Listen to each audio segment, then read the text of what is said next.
Kelvin Hendra. Bab tahun 1341 sampai tahun 1350. Panji menatap Kelvin dan bertanya, apa yang kau katakan? Saya akan membalaskan dendam Anda. Kata Kelvin sambil tersenyum. Panji menatap Kelvin. Wajahnya tampak terkejut saat dia berkata, kau. Bagaimana kau bisa membalaskan dendamku? Kau hanya manusia biasa. Kelvin tertawa dan berkata, cukup perhatikan berita dalam beberapa hari ke depan. Oh ya, siapa nama orang yang menantang ayah Anda?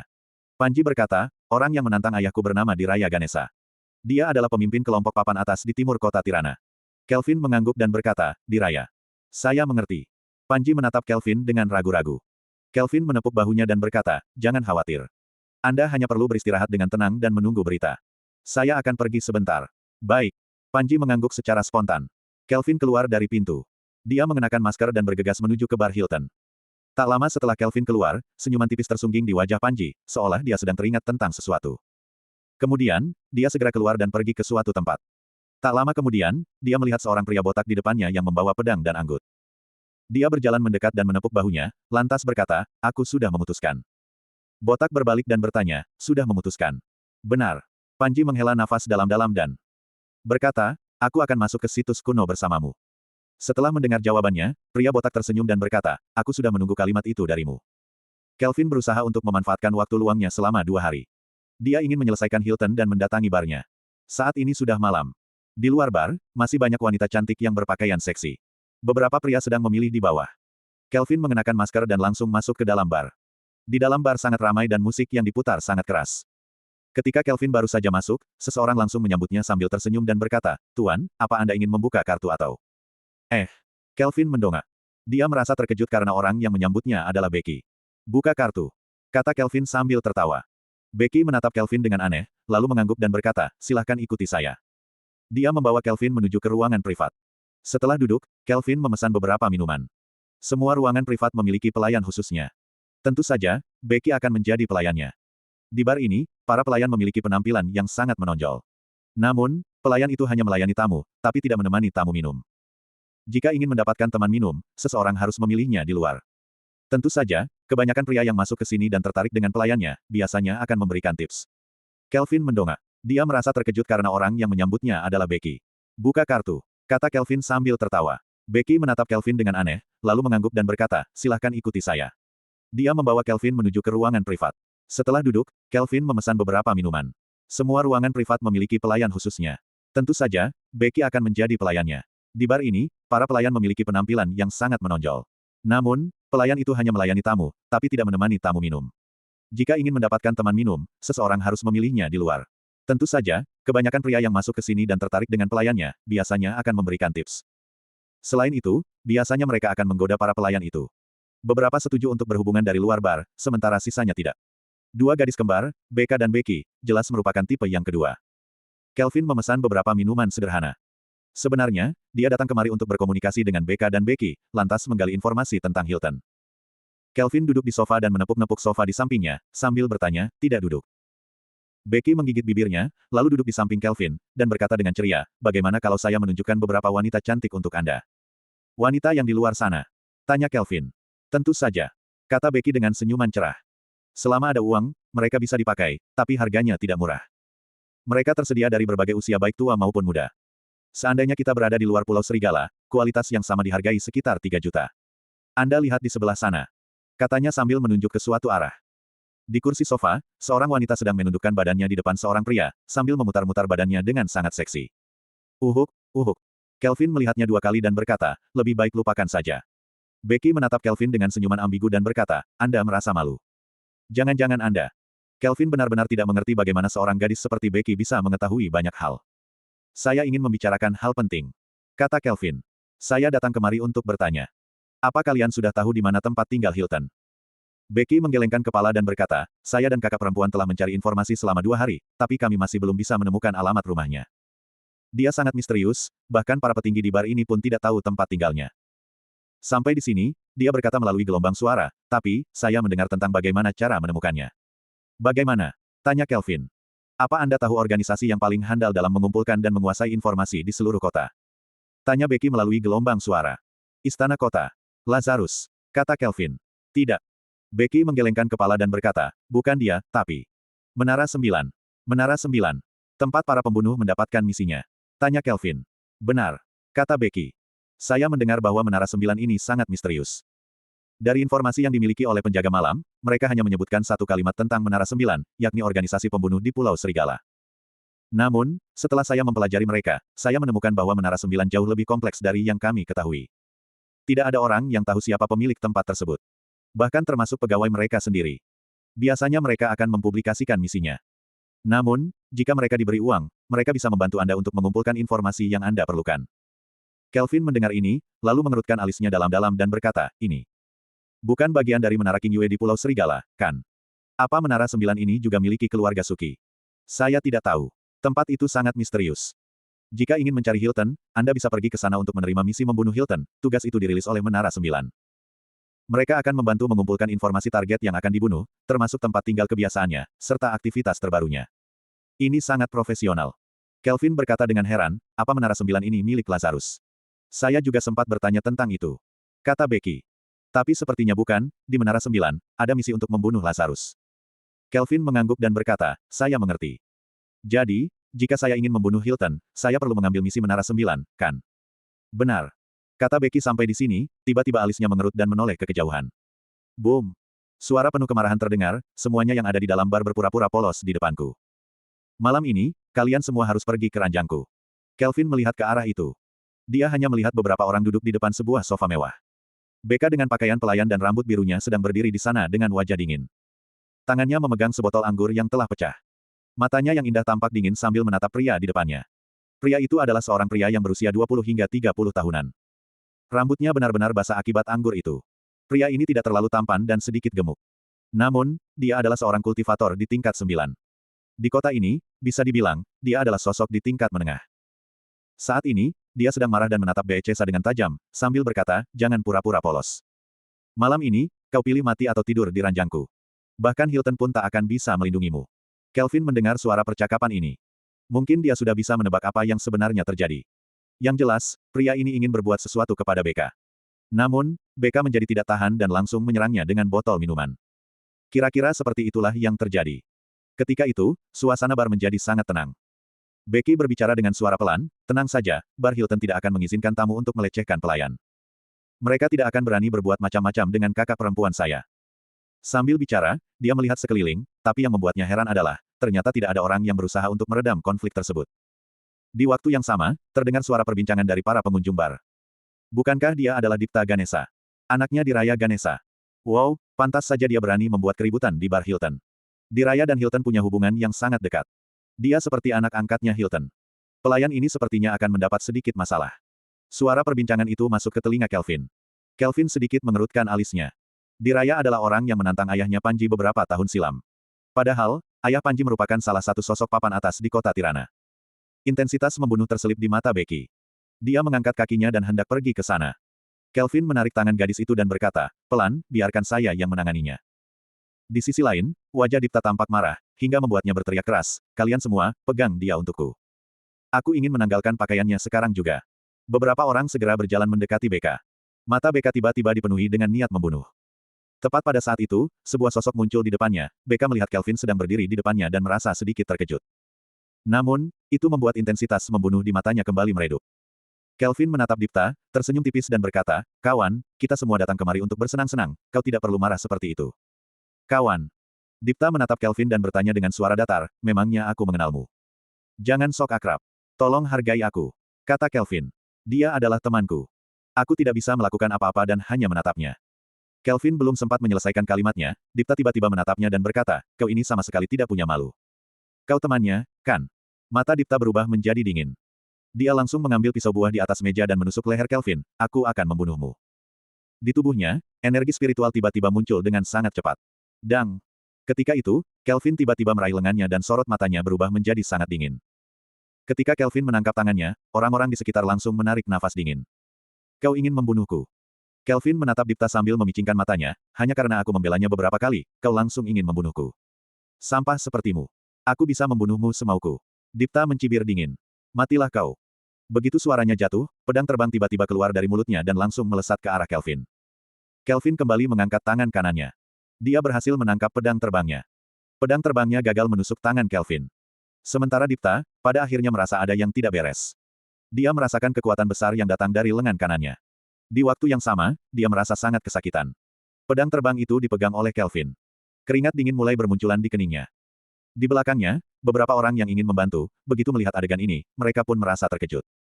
Ketika itu, mereka tahu kalau mereka akan mendapatkan halangan besar. Apa yang akan kau lakukan? Ayahku adalah Diraya. Ayah angkatku adalah Hilton. Jika kau tidak ingin mendapatkan masalah, sebaiknya kau melepaskanku. Dipta berteriak kencang. Kelvin berkata tenang, aku tidak peduli siapa ayahmu. Aku tidak pernah mencari masalah denganmu. Tapi barusan, hanya karena aku membela gadis ini dengan beberapa kalimat, kau ingin membunuhku.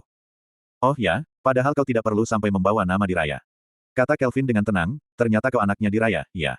Kalau begitu, aku benar-benar tidak punya alasan untuk membiarkanmu hidup. Kau, wajah Dipta tampak sedikit ketakutan. Apa yang ingin kau lakukan? Orang sepertimu, yang terbiasa membunuh dan menindas orang biasa, kenapa perlu dibiarkan hidup? Di tengah percakapan, Kelvin membalikkan pedang terbangnya. Pedang terbangnya bergetar dan ingin melepaskan diri dari cengkraman Kelvin. Namun, tangan Kelvin menggenggam pedangnya dengan kuat, sebelum akhirnya dia mendorong pedangnya secara perlahan ke leher Dipta. Wajah Dipta berkedut-kedut saat dia berteriak kencang. Tolong ampuni saya. Ampuni saya mengaku salah, saya tidak akan mengulanginya lagi. Semua yang baru saja terjadi adalah murni kesalahan saya.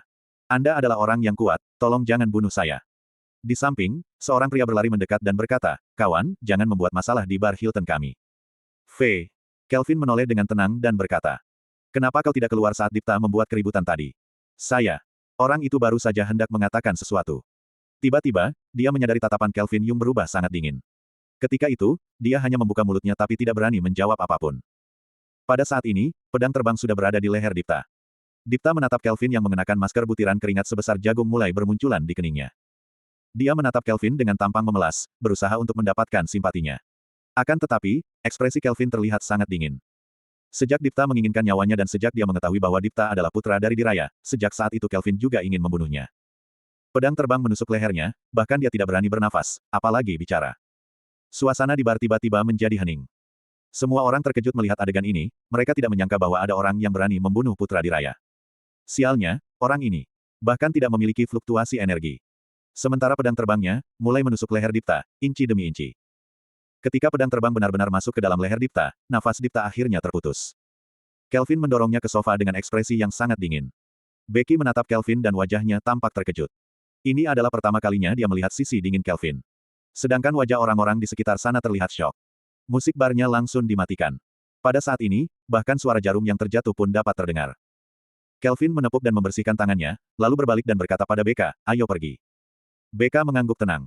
Kemudian, Kelvin melambaikan tangan ke arah Becky yang tidak jauh dari sana, lalu Becky mengikutinya keluar. Mereka bertiga keluar dari bar dan tidak ada seorang pun yang berani menghalangi mereka. Tak lama kemudian ketiga orang itu sudah berada di luar bar. Becky berjalan sambil berkata, sejujurnya, adegan tadi sedikit membuat saya terguncang. Kita bicara lagi setelah meninggalkan tempat ini. Kata Kelvin. Mereka bertiga segera meninggalkan bar dan kembali ke rumah Panji. Yang membuat Kelvin terkejut adalah Panji tidak ada di rumah. Entah dia pergi kemana. Kami perlu mencari pekerjaan baru, kata Becesa. Tidak perlu. Kelvin menghela nafas dalam-dalam dan berkata, misi utama kalian adalah menemani saya untuk menemukan kakek. Sekarang, saya sudah menyelamatkan orang yang dipenjara di istana kota. Orang itu berjanji pada saya, setelah lukanya sembuh, kita akan masuk ke situs kuno. Kata Kelvin. Hari ini, saya datang untuk mencari kalian. Karena saya berencana untuk menyerang Hilton. Jadi, tanya Becky.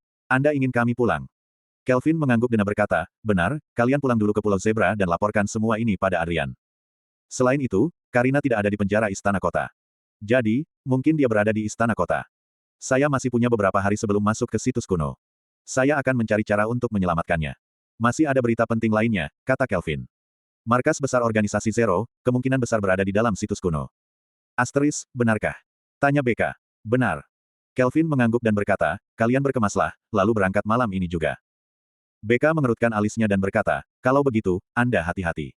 Hampir tidak ada seorang pun yang bisa mengancam saya di sini. Kata Kelvin. Bahkan jika Lazarus dan Teguh ingin membunuh saya, belum tentu mereka akan berhasil. Terkait masalah di Pulau Serigala, biarkan saya yang mengurusnya. Setelah itu, Kelvin menarik nafas dalam-dalam dan berkata, kali ini, setelah masuk ke situs kuno, saya tidak yakin dapat keluar dari sana. Seandainya. Saat berbicara sampai di sini, seandainya saya tidak bisa keluar, beritahu Parlan dan Adrian untuk tidak memperdulikan saya. Mereka harus mencari cara untuk masuk ke dalam situs kuno dan mencabut organisasi Zero sampai ke akar-akarnya. Becca mengangguk. Dia melihat ke arah Kelvin dan berkata, "Hei, sebenarnya, tugas kami adalah untuk membantu Anda, tapi selama ini kami belum banyak membantu. Informasi yang kami kumpulkan selama beberapa hari terakhir, bahkan tidak sebanyak Anda." Kelvin tertawa dan berkata, "Mungkin saya hanya beruntung. Kalian berkemaslah dan segera berangkat. Saya akan pergi ke Menara 9 dan menerima misi untuk membunuh Hilton. Hilton dan Diraya ini, kemungkinan besar merupakan anggota organisasi Zero, jadi, saya perlu menyelesaikan mereka terlebih dahulu." "Baik." BK menoleh pada Becky dan berkata, "Kita tidak membawa banyak barang. Semua barang kita sudah berada di dalam cincin penyimpanan. Jadi, kita akan langsung berangkat. Anda harus berhati-hati." Setelah selesai bicara, ketiga orang itu langsung pergi ke tujuannya masing-masing. Dua gadis kembar kembali ke Pulau Zebra, sedangkan Kelvin menuju ke pusat kota. Menara 9, di daerah pusat kota. Ini adalah gedung 9 lantai, tempat biasanya para pembunuh mendapatkan misinya di kota. Kedudukan menara ini memang sangat spesial. Biasanya, Menara 9 akan merilis berbagai macam misi. Banyak orang yang menggantungkan hidupnya pada misi yang dirilis oleh Menara 9. Banyak dari orang-orang itu tidak mau bekerja untuk kelompok besar. Apalagi, mereka diharuskan tunduk dan patuh pada orang lain, sementara gaji yang diberikan tidak terlalu besar. Ketika pada akhirnya mereka ditantang oleh kelompok lain, mungkin nyawa mereka juga bisa terancam. Oleh karena itu, beberapa kultivator independen akan memilih untuk menjadi pembunuh. Mereka datang ke Menara 9 untuk menerima beberapa misi. Keuntungan yang mereka peroleh dari sini juga lumayan. Menara 9 memberikan perlindungan yang sangat baik terhadap para pembunuh bayaran mereka. Mereka tidak akan mempertanyakan asal-usul, tanpa perlu mendaftarkan apapun, dan sangat melindungi informasi para pembunuh bayarannya. Orang-orang yang masuk ke sana selalu memakai topeng. Jadi, identitasnya tidak diketahui. Karena gedung itu terdiri dari 9 lantai, maka banyak bisnis lain yang juga berkembang di sekitarnya. Seluruh area ini adalah wilayah paling makmur di Pulau Serigala. Kelvin tiba di alun-alun. Dari kejauhan, dia melihat gedung 9 lantai yang bersinar. Gedung ini memiliki 9 lantai. 8 lantainya digunakan untuk merilis misi-misi pembunuhan, tapi tidak ada seorang pun yang bisa naik ke lantai 9. Dari 8 lantai tersebut, tingkat kesulitan misinya akan bervariasi. Misi di lantai pertama adalah yang paling sederhana. Orang biasa pun bisa menerimanya, seperti mencari barang hilang dan sejenisnya. Mulai dari lantai 2, barulah di sana ada misi pembunuhan. Tentu saja, lantai 2 didominasi oleh misi pembunuhan yang sederhana. Mulai dari lantai 3, ini adalah misi yang berkaitan dengan para kultivator. Semakin tinggi lantainya, maka semakin sulit pula misinya. Sampai di lantai ke-8, semua misinya berhubungan dengan kultivator di tingkat Ningdan. Untuk naik ke lantai 8, diperlukan kekuatan di tingkat Ningdan. Kelvin menatap Menara 9 dari kejauhan, lalu perlahan mendekatinya. Sepanjang jalan dia menemukan banyak orang yang mengenakan topeng. Tampaknya orang-orang itu juga pergi menuju ke Menara 9 untuk menerima atau merilis misi. Tidak lama kemudian, Kelvin tiba di depan pintu gedung. Di pintu gedung, terdapat gambar ikan yin dan yang raksasa. Di sampingnya juga ada bekas goresan pedang. Goresan pedang itu seolah mengandung kehendak pedang. Namun, Kelvin tidak terlalu memperdulikannya, dia melirik beberapa kali, lalu berjalan masuk ke dalam gedung. Dia langsung menuju ke lantai 2. Namun, dari lantai 2 ke lantai 3, di sana sudah ada beberapa penjaga. Penjaga itu adalah dua orang yang mengenakan jubah Taois berwarna biru tua. Penampilan mereka seperti Taois dan mengenakan topeng. Jika para tamu ingin naik, mereka perlu melepaskan energi spiritualnya, untuk membuktikan bahwa mereka layak mendapatkan misi. Kelvin berjalan ke sana dan kedua penjaga itu berkata padanya, "Silahkan ke sini." "Saya belum melepaskan energi spiritual," kata Kelvin. "Tuan Silver Fox, jangan bercanda," kata salah satu Taois. "Kami semua tahu bahwa Anda telah mengalahkan Flynn dengan satu serangan di arena pertandingan. Anda boleh pergi ke lantai 8 dengan bebas." "Apa saya boleh pergi ke lantai 8? Tanya Kelvin. "Lantai 8, hanya mereka yang sudah berada di tingkat Ningdan yang boleh pergi ke sana." "Tentu saja," kata tabis itu sambil tersenyum tipis. Kelvin tampak tergugah. Tanpa ragu, dia langsung berjalan menuju ke lantai 8. Benar saja. Ternyata dia bisa berjalan lancar dan tanpa hambatan. Pada akhirnya, dia tiba di lantai 8.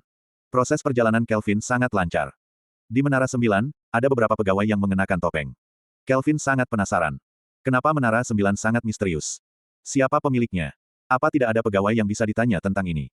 Bagaimana cara mereka merekrut para pegawai ini? Tentu saja, pada saat itu, Kelvin tidak berani bertanya pada salah satu pegawai yang ada di sana. Dia langsung pergi ke lantai 8. Di lantai 8, di sana ternyata kosong melompong. Hanya ada dua orang yang berdiri di jalan menuju lantai 9. Di lantai 8 hanya terdapat beberapa meja. Di atas mejanya ada beberapa komputer yang digunakan untuk menerima misi. Tidak ada jaringan internet. Mereka menggunakan jaringan loka. Tidak ada seorang pun yang menerima tugas di depan komputer. Jadi, Kelvin sendiri yang berjalan mendekati komputer. Komputernya dalam keadaan hidup dan memperlihatkan dua opsi pada layarnya. Salah satu opsinya adalah menerima misi, sedangkan satu lainnya adalah mempublikasikan misi. Kelvin membuka opsi untuk menerima misi. Setelah masuk, dia melihat sekelompok misi yang rapi dan padat. Yang jelas, lantai 8 adalah tempat di mana semua misi dapat diterima. Semakin rendah lantainya, semakin rendah pula kualitas misinya. Kelvin melirik sekilas dan menemukan berbagai macam misi di sana. Misalnya sebuah misi untuk membantu mencari seekor anjing yang hilang. Hadiah misinya adalah 200 waro. Ada satu misi lainnya yakni berpartisipasi dalam kompetisi makan besar. Jika bisa memenangkan kompetisi itu, maka dia akan mendapatkan 500 waro. Sementara hadiah utama dari kompetisi makan besar adalah 1000 waro.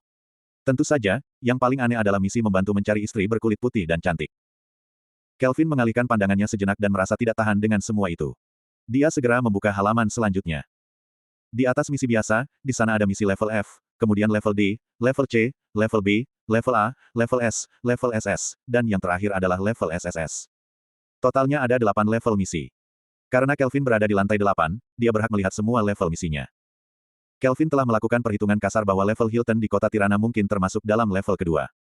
Dia tidak lagi melihat level lainnya dan langsung membuka misi level SS. Namun, yang membuatnya terkejut adalah dalam misi level SS, di sana hanya ada 3 misi dan semuanya adalah misi pembunuhan. Orang-orang yang masuk ke dalam misi pembunuhan adalah Anwar, Pel dan Silver Fox. Ya, ada orang yang telah merilis sebuah misi untuk membunuh mereka. Kelvin melihat namanya sendiri, lantas merenung sejenak. Padahal, identitasnya sebagai Silver Fox hanya ditampilkan di arena pertandingan. Menurut pernyataan Becky sebelumnya, jika ada orang yang memposting tugas, maka Manara 9 akan menggunakan jaringan intelijen mereka untuk menyelidiki orang yang menjadi target pembunuhan. Dengan kata lain, tanpa disadari, mungkin Kelvin juga termasuk orang yang diselidiki oleh Menara 9. Sejauh mana Menara 9 mengetahui tentang identitasnya, ini agak sulit untuk dijelaskan. Sambil memikirkan hal ini, ekspresi Kelvin tidak begitu baik, perasaan diinvestigasi oleh orang lain ini memang tidak begitu menyenangkan. Pantas saja pegawai Menara 9 sangat mengenal dirinya, hingga dia tiba di lantai 8. Kelvin merasa bahwa setidaknya Menara 9 tahu tentang kekuatannya. Dia menghembuskan nafasnya dan membuka misi. Yang membuat Kelvin terkejut adalah, dalam misi SSS, ternyata juga ada 3 misi. Yang pertama adalah membunuh Lazarus, yang kedua adalah untuk membunuh Teguh, yang ketiga adalah untuk mencari Robin Hendra. Kelvin melihat ke arah sana dan hatinya tergugah. Secara naluriah, dia membuka halaman Teguh. Jika bisa menerima misi untuk membunuh Teguh, mungkin dia akan mendapatkan peluang untuk memahami gerak-gerik Teguh. Setelah dia membuka misinya, ada beberapa pengenalan tentang Teguh di atasnya. Teguh, pria, usia tidak diketahui, seorang ahli yang berada di tingkat Ningdan, salah satu dari beberapa orang teratas di dunia. Hadiah misi, 1 pil obat tingkat 5, 3 lembar amulet tingkat 5, 4 senjata spiritual tingkat menengah, 1 metode kultivasi tingkat bumi.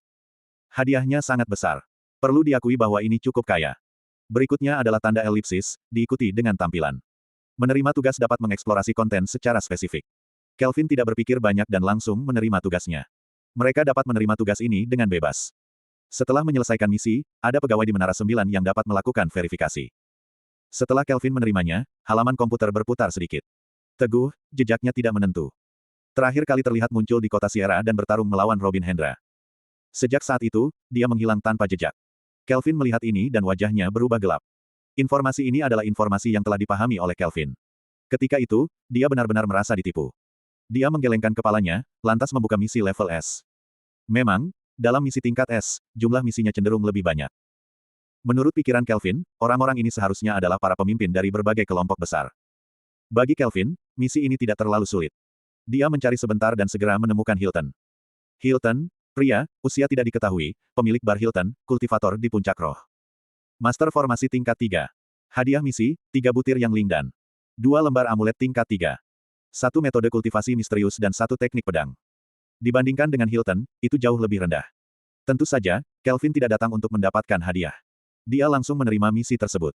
Setelah menerima misi, informasi di bawahnya segera muncul.